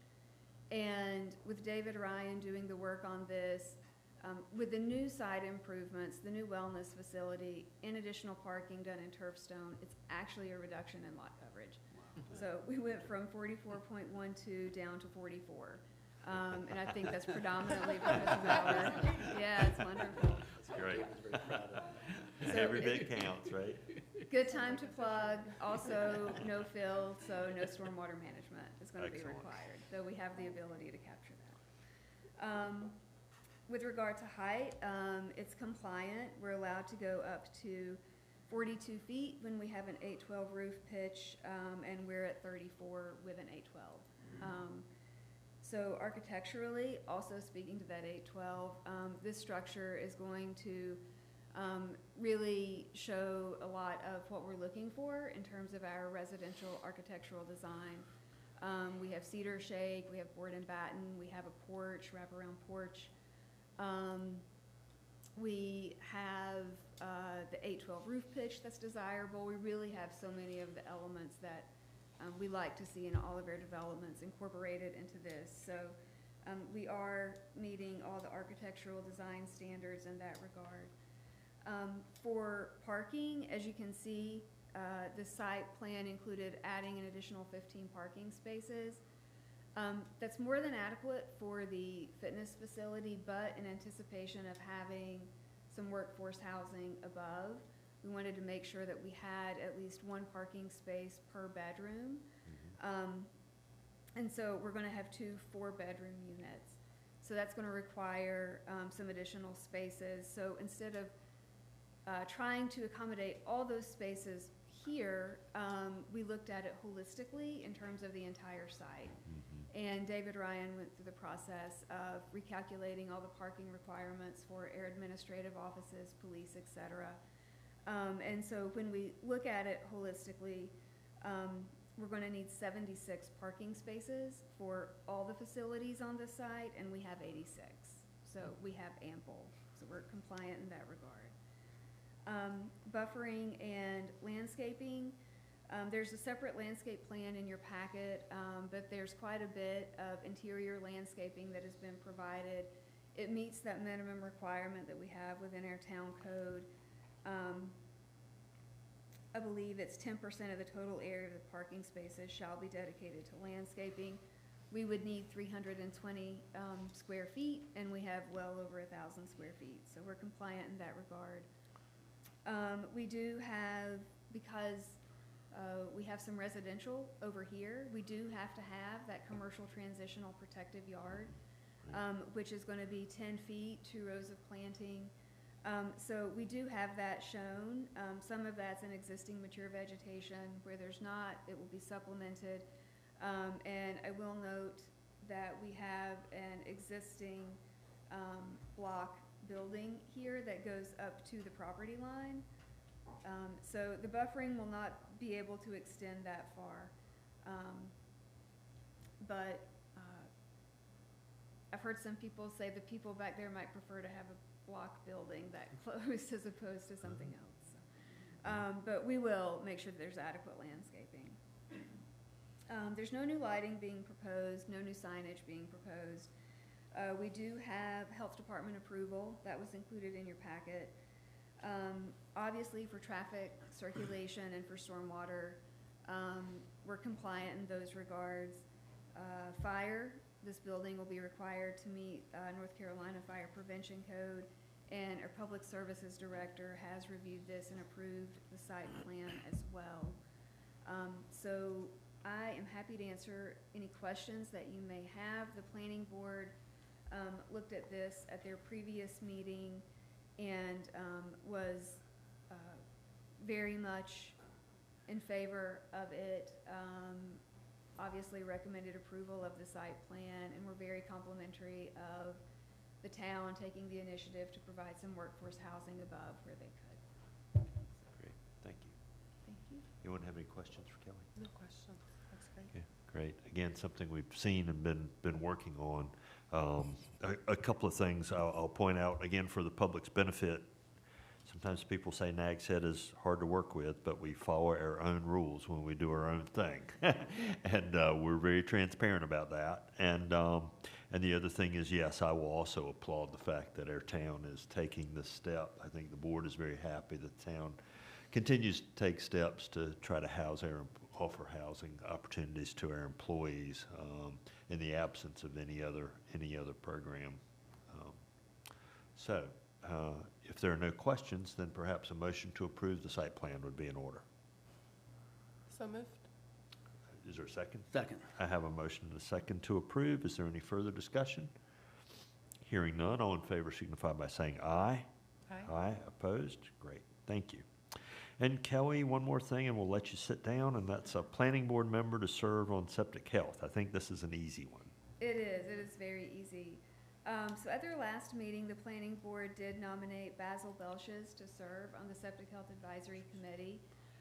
He has some experience here. He was part of the committee who served for the update of the decentralized wastewater management plan. So he was integral to that. He's very familiar with the program, and so that was the nomination from the planning board. And if it's fitting, we would like for you to formally appoint Mr. Belches. Thank you. I will make that motion to appoint Mr. Belches to the Septic Health, I'm sorry, Decentralized Wastewater Management Committee. It's the Septic Health Advisory Septic Health Committee. Advisory Committee. Septic Health Advisory Committee. Thank you. I have a motion. I made the motion. I got my own second. Never mind. It's been a busy morning. Is there any discussion? Hearing none, all in favor signify by saying aye. Aye. Aye. Great. Thank you. Thank you so much. Thank you, Kelly. Appreciate all of that.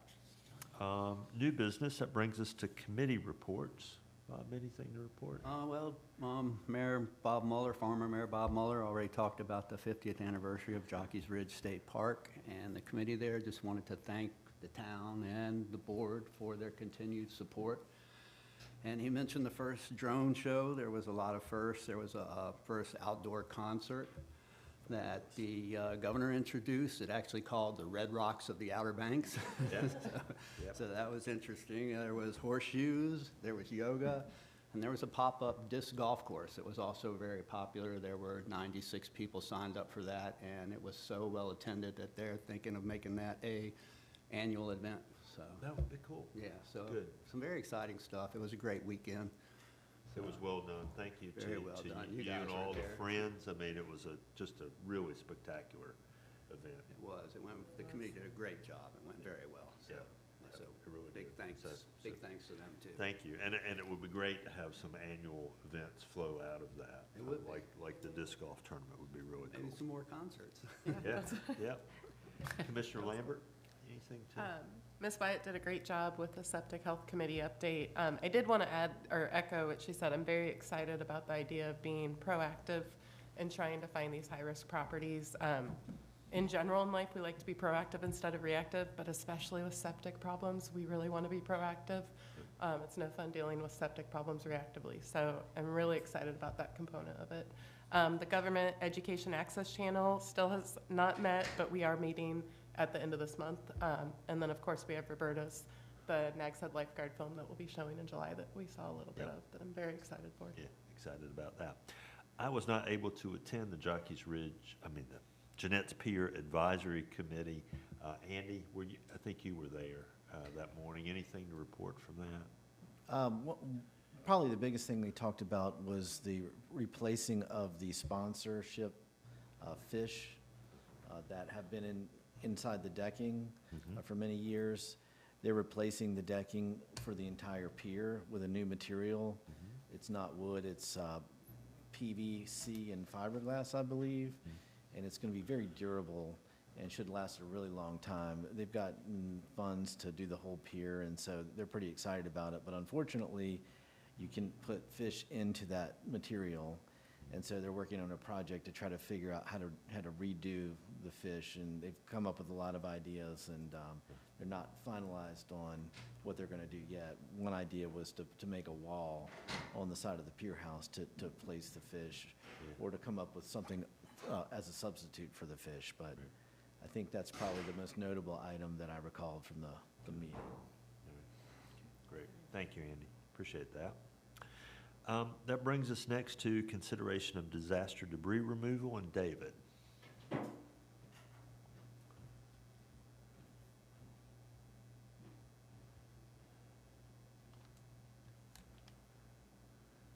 Yes. Good morning, Mayor and Commissioners.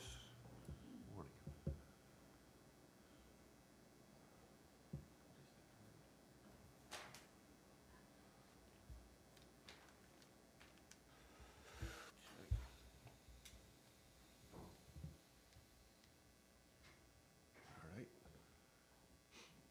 All right, so annually the town enters into a pre-position agreement for a debris removal and debris monitoring services. The town currently has existing agreements with DRC Emergency Services as well as Debris Tech for each one of these. And those agreements go to the end of June, be June 30th of this year. Within the request for proposals, we give the options to renew those on an annual basis. And so we are requesting to renew each one of these agreements, one with DRC Emergency Services, one with Debris Tech, to extend these monitoring and debris removal services through fiscal year 25-26. Staff has worked with them in the past. Last year we had a workshop with both of these firms up at Public Services. I think we found that to be very useful, and I think we've got a good relationship with them, and the request would be to authorize the town manager to go ahead and execute the renewal agreements with each of these firms. I remember, David, there was quite a bit of discussion about this firm last year, and quite a bit of vetting of them, I believe, during last year's, or the last time we considered them. Has anything materially changed about the company that we should be aware of?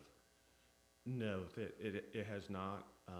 I know the debris removal services, they have performed work all throughout North Carolina and responded to various events here within the past 5 years, as well as up and down the eastern seaboard. So they're one of the, I would say, probably top 5 firms within the U.S. that provides these types of services. Okay, great. Thank you very much. In that case, a motion to authorize the town manager to enter into this agreement would be in order. So moved. Second. I have a motion and a second. Any further discussion? Hearing none, all in favor say aye. Aye. Aye. Opposed? Great. Thank you, David. Thank you. Appreciate that. The next item is consideration of an appointment to the planning board. You have the vacancies and candidates there before you, and a motion would be in order if someone has a candidate. And hearing none, I would nominate Bradley Carey to fill that. I'll second that. Good choice. All right. I have a motion and a second. Any further discussion then? All right. Hearing none, all in favor signify by saying aye. Aye. Aye. Opposed? Great. Thank you very much. And thank you to Bradley for his willingness to serve. The next item, and I often read these resolutions, that's not required, and I'm not, in the interest of time this morning, I am not. But as you're aware, virtually every year in the legislature, they propose tolling the ferries to Ocracoke, which is, yeah, I'm not sure why they do that. It seems unlikely to happen, and you know, based on the numbers and the Department of Transportation budget, I'm not sure how much sense or how much of a difference it really makes, and it would be a substantial burden, I think, on the residents there. And I think what really concerns them, I spend a lot of time going back and forth to Ocracoke for projects and talking with them, in particular their county commissioner, the Hyde County commissioner. I mean, the greatest concern is what it would do, what the cutting down on the daily visitors would do to their economy. You know, the day trippers contribute really substantially to their economy there, and it would be a burden there. Having this this resolution before you, a motion would be in order to approve this and to send it to the appropriate parties. So moved. I have a motion. Is there a second? Second. I have a motion and a second. All in favor signify by saying aye. Aye. Aye. Opposed? Great. Thank you. Mr. Leidy, do we have any items from you this morning? Actually, yes, we do. I was asked at the last meeting to look into and provide some response to one of the concerns that was raised by a citizen regarding people leaving beach equipment or beach furniture on the dunes overnight, or locating them there sort of in a non-temporary way. And I had several things I wanted to say about this. I know that town staff had already communicated with the citizen about that, and I agree with the town staff's presentation and response about that. Essentially, we're talking about an area that is actually in the dune system itself, and therefore not on the ocean beach. It is. There was a photo that was given to the board at that time, and I'm looking at the photo right now, and we have it shows a bench on top of a dune, which is by definition outside of the ocean beach area, which is an area defined as the part of the beach that borders the Atlantic Ocean to the east, and is bordered on the landward side by the toe of the frontal dune, the vegetation line, or the storm trash line, whichever one of those is most seaward. And so this is an area that's outside of the ocean beach, and therefore outside of the area that is protected by the public trust doctrine, and therefore not subject to public trust rights. The question arose as to whether the town could prohibit this kind of activity or the placement of these kinds of things on private property in the dune area. And the short answer is there is no authority given to the local government to regulate that by the legislature. The authority for that is actually granted to the Department of Environment and Natural Resources, and particularly to the Division of Environmental Quality and to the Division of Coastal Management. They have the authority to develop rules. The one legislative grant that has been given to the town to regulate that area of the dune or the dune system is to prohibit dune buggies and motor vehicles from using that area, which is kind of an interesting thing. I remember when I first came here, I was aware that there was a law that prohibited that.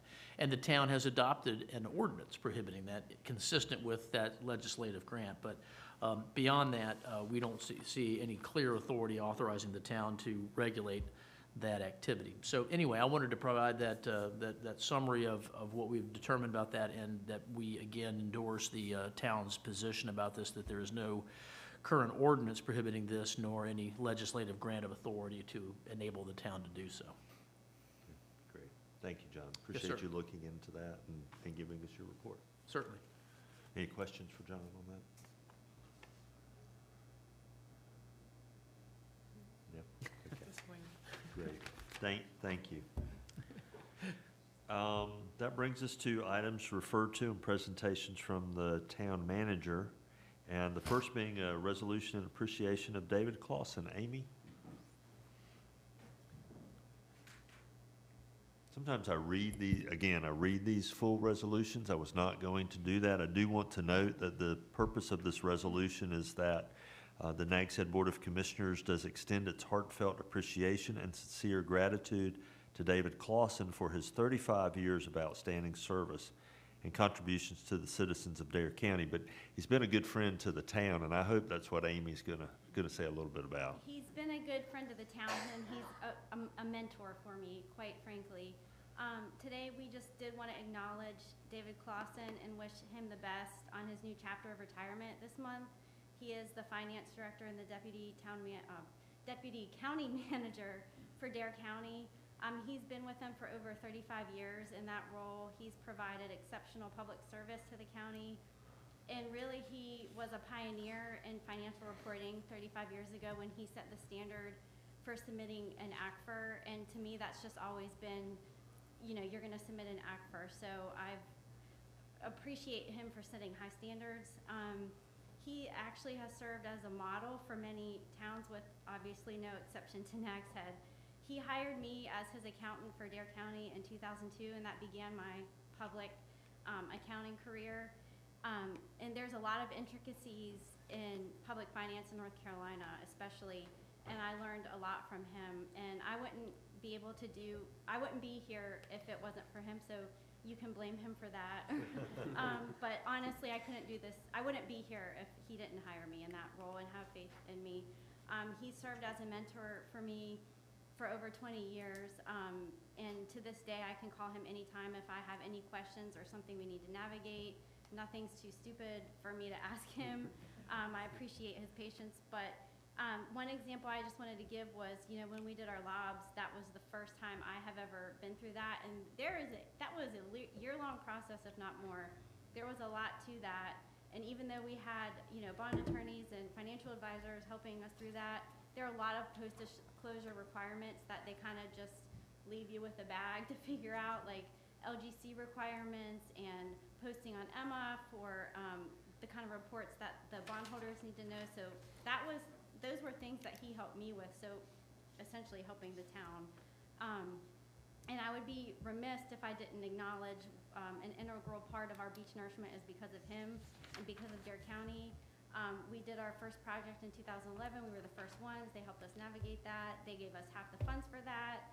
They also gave us that service supplement. So together, the town and the county have worked to set a model and a precedent for the other towns. So I know the mayor hit on it when you talked about the Lightkeeper Award, but really they helped us finance that project. And if it wasn't for him and figuring that out and his mastermind, he really continues to set a standard going forward with the beach funding model for us as we plan our future projects.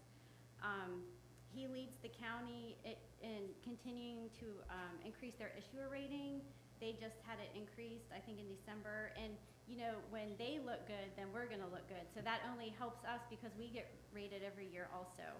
So, again, I said he serves as a model. So we use the same financial advisors, our utility consultants, our bond attorney, the auditors.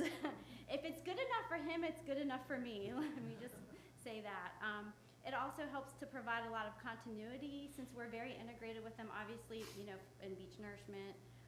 And it's helped make it easier for me to make those kind of choices because they have seen success with the county.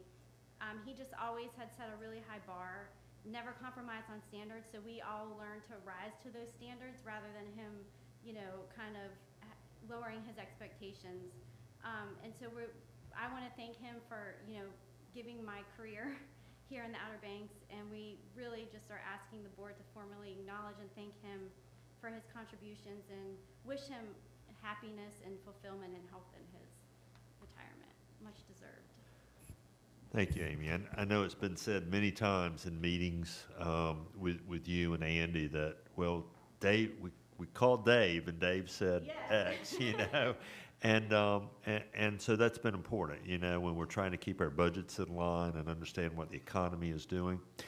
If you can recall, I will ask you, you were the finance officer here and David at the county and when COVID struck, and we were all scrambling to try to figure out what was going to happen and what we were going to do. And is there anything of those conversations you can share about how David might have helped guide us all, frankly? Well, I mean, I think, you know, being very conservative is a very important part of this job.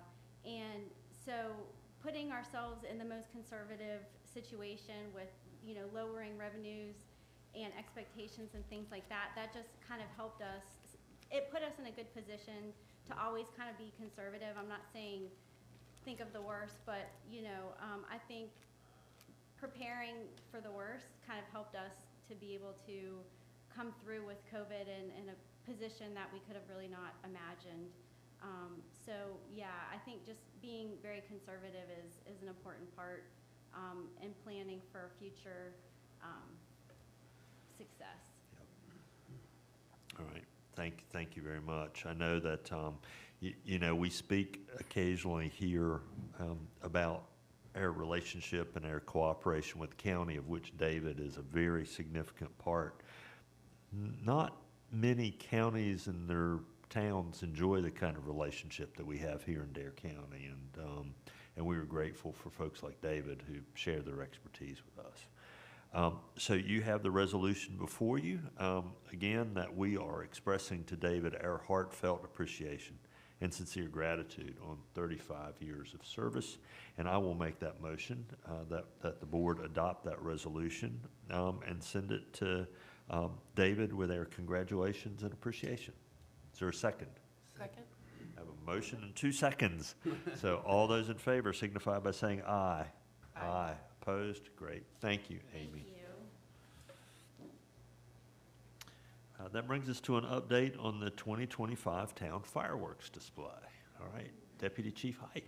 Good morning, Mayor and Commissioners. How are you doing this morning? We're great, thank you. I'm excited to talk to you about our fireworks show that'll take place on July 4th at the Nags Pier. The show will begin around 9:25 as usual. We do have the rain date of July 5th if needed, but we're keeping our fingers crossed that we won't need that. Special thanks to the McCanns and the staff of the Nags Head Pier for always making this an event that's easy for us to put on and they're easy to work with. Met with Andy last week and he's excited to say the least, as we know, but they're ready for us, of course. It's a big team effort between Fire and Ocean Rescue, Public Services, and Police to put this on. A lot of behind the scenes work goes on, a lot leading up to that day, and then of course that night, and then a little bit afterwards. So thank you to everyone that makes it possible within the town. I've talked to our technician this year. We're lucky enough to have the same technician from Zambelli to come back each year. We've got a great relationship with him. He assures us we'll have a great show with some different effects that we've probably never seen before. So hopefully we'll have a big crowd on the beach and in other areas to watch the show this year. He's got really, really great imagination and he does it enough that it works out really nice. So we're appreciative of him. Reminder to the community, we won't be issuing fire permits that night, and hopefully they'll leave the fireworks up to us too, so just ask for that. And then once again, thank you all for continuing to support this. It's just a really great event our community has, and just thank you for everyone that makes it possible. Great, thank you. Thank you. Yes, sir. Thank you, sir. We are in fact grateful to the McCanns for the use of the pier year after year. I keep hoping somebody will put them in for a Lightkeeper sometime. I think they'd be great candidates. That brings us to the Board of Commissioners agenda. I'll start with Commissioner Lambert. Do you have anything this morning? No. Commissioner? No, sir. Sanders? Great. Thank you very much. That brings us to the mayor's agenda. And the only thing I have this morning, well, first I will report that Commissioner Lambert and Town Manager Garman and I went to the legislature yesterday. They are working slowly. We have the good fortune that they are now in budget reconciliation. Both houses proposed, both chambers proposed essentially skeleton budgets and left it to the conference to sort of figure out what the budget was going to be. And we are fortunate that our Senator Bobby Hanig is a member of that that conference. And so we will see what happens and how quickly they're able to produce a budget, if they are in fact able to produce a budget. We have several, we reiterated our funding requests that we have before them, which are funds for replacement of our asbestos cement water lines, for the fire station, and for our emergency operations vehicle command center. We pressed those again and talked to them and to our representative Keith Kidwell. They are receptive to that. It just remains to be seen how much money they're going to be given for those kind of things that they typically are given money that they can send to communities for those kinds of capital projects and other good projects. And we will see. We will continue to press our case for those. We also talked a little bit about policy issues. You will recall that there was a House Bill 765, I think, that had a bunch of really toxic zoning legislation in it. That bill seems to have died. It got so much opposition, but we were forewarned that pieces of that would end up elsewhere, and we are starting to see that now. They are taking pieces of that and planting it in other bills as they move along, trying to get pieces of it passed. And so we remain vigilant and we'll continue to make our case when those come up. One of the original bill sponsors, co-sponsors for 765 was available and spoke to us. Representative Brody spoke to us for a little bit yesterday. One of those pieces that we were very concerned about was our ability to regulate parking. And that's a piece that may make its way into one of those other bills, and we were able to make our case about our need to be able to regulate the number of parking spaces. And so we will, he was receptive, and so we will continue those conversations and do the best we can to protect the town's interest. We also have on the agenda a consideration of resolution in opposition to offshore oil and gas development. I also will not read this one, but it's come up again, as it does. I saw it written in an article that this seems to have flown under the radar. There is a deadline later this month for public comment. When they roll these plans out, they advertise them in the Federal Register, I think. And for the most part, these things do fly under the radar, thanks to Oceana and similar organizations who watchdog this. We were given a heads up. So I think you saw that Dare County passed a resolution Monday on this same topic. And we will hopefully pass a resolution today, and that we will then make that our comment on the proposed plan on behalf of the town. And we do urge our citizens, any of you who are interested, and I hope everybody's interested in speaking on this topic. The comment period is open until, is it the 16th? I believe it's the 16th. So please, if you're interested, submit comment. And if you don't know how, check with the town, and we'll let you know how to make that comment. So I would make a motion that the board adopt the resolution in opposition to offshore oil and gas development as written. Is there a second? Second. Is there any further discussion? All right. Hearing none, all in favor signify by saying aye. Aye. Aye. Opposed? Thank you. That brings us, we do have a closed session on our agenda. Before we go in there, is there any other business to come before the board? Could I ask a question? Yes, sir. You recently went to Rhode Island. How was your trip? Oh, thank you for reminding me of that. Thank you very much. Do we have any pictures that we could show, Roberta? We don't have anything we can throw up on the screen, do we? There's one on the post. Yeah, good. Just go to maybe bring up the Facebook post. That would be great. So you're aware that I think it was a couple of years ago, last year, David received the Magoon Coastal Engineering Award. Oral-T Magoon Sustainable Coast Award. Recently, that award ceremony was held in Providence, Rhode Island. David and his wife and son were in attendance, along with David's brother and one of his cousins, and I was fortunate to be able to go and to be there. It was a great event. David was there for all of the conference. There's the picture of the award itself, which is a really handsome thing. What a nice addition to your. Is this my email to you? Yeah. So these were my pictures that I took.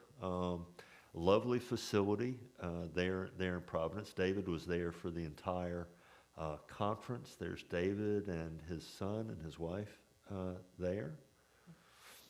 Very nice, lovely banquet. Great food, and we are extremely proud of David. David does some tremendous work for us, but it was really nice to see David honored in that way for his good work. So I would ask, great, good job, David.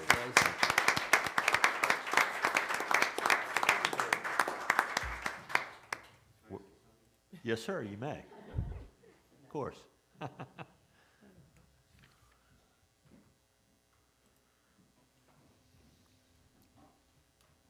I just want to share what I shared with the mayor that evening. I don't feel as though this is a personal achievement. I believe that this is a collective effort of many in this room and the support of our community. So I really feel it's an award for Nags Head. And I just wanted to go ahead and share that with everybody because it's an incredible honor, but I think it's just reflective of the efforts of many in this room, many of my colleagues, many of our consultants, but first and foremost, really the support of our community to go ahead and be very progressive and keep us on our toes and make sure that we are doing right by them. Okay, great. Thank you, David. Appreciate that sentiment. All right. Is there any other business to come before the board? Hearing none, then I make a motion that the board enter into closed session to consider a personnel matter pursuant to 143-318.11A6. Second. I have a second. All in favor signify by saying aye. Aye. Opposed? Thank you. The board will be in closed session.